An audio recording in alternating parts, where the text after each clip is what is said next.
Good afternoon. बताइए, कोल India में अच्छी खासी तेजी और आज के सेशन में भी देख रहे हैं, कारण क्या है? बिल्कुल, काफ़ी कारण तो आपने ऑलरेडी बता दिए। 9% की तेजी पिछले 3 सत्रों में देखने को मिली। स्टॉक बजिंग है, बढ़िया खरीदारी यहाँ पर पिछले 3 सत्रों में देखने को मिली है। और राइटली जैसे कि आपने बताया कि यूरोप में जो कोयले की कीमतें ऊंचाई पर चल रही हैं और रिकॉर्ड ऊंचाई पर है, मल्टी ईयर ऊंचाई पर है। इनफैक्ट आप देखिए अक्टूबर 2023 के बाद से सबसे हाईएस्ट लेवल पर चल रही हैं। अब दरअसल क्या हुआ है, ये जो वेस्ट एशिया में, मिडिल ईस्ट में तनाव देखने को मिल रहा है, तो जो इंडस्ट्रीज रेप्लिकेट कर सकती है, रिप्लेस कर सकती हैं, यानी गैस के बजाय कोयले का इस्तेमाल कर सकते हैं, वो कोयले का इस्तेमाल कर रहे हैं। इसके चलते ग्लोबली आप देखें तो कोयले की कीमतें बढ़ती हुई नजर आ रही हैं। अच्छा, कल का ही अपडेट है और मार्केट ने इसको पूरी तरीके से फैक्टर नहीं किया था कि कोल इंडिया ने जो एफएसए के ऑक्शन के प्राइजेस होते हैं, ऑक्शन के प्राइजेस तकरीबन 35% प्रीमियम पर है, यानी प्राइजेस यहाँ पर भी बढ़ते हुए नजर आ रहे हैं। तो इसका एक बड़ा बेनिफिट यहाँ पर देखने को मिलेगा।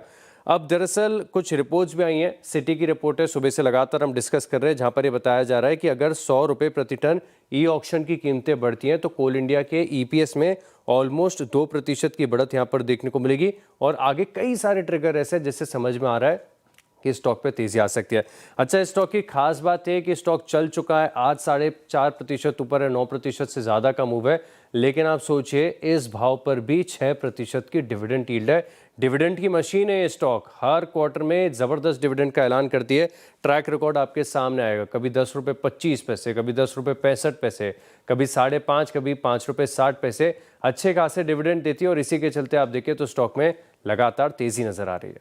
लगातार तेजी है। शुक्रिया आशीष जानकारी के लिए। कोल इंडिया सर, जैसा कि आशीष बता रहे थे, अभी डिविडेंड मशीन है और अभी आशीष चतुर्वेदी जी सीपीएसई ईटीएफ सुझा रहे थे कोल इंडिया, उसमें एक बड़ा कंट्रीब्यूटर।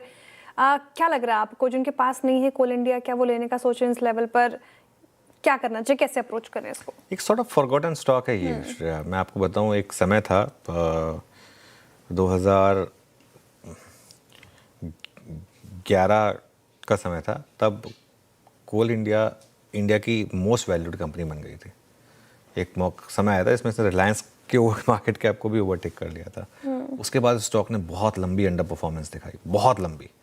लेकिन पिछले कुछ सालों में बदला आते हैं कुछ, जब से ई ऑक्शन वाला मामला आया है और जिस तरीके के एक सॉर्ट ऑफ इस कंपनी को एक उसकी अर्निंग्स में जिस तरीके की ग्रोथ आई है, प्लस जैसा बोला आशीष ने कि डिविडेंड ज़बरदस्त देती है कंपनी, तो आई थिंक वो सब मिला के कंपाउंडिंग सॉर्ट ऑफ स्टॉक रहा है ये पिछले 4-5 साल से।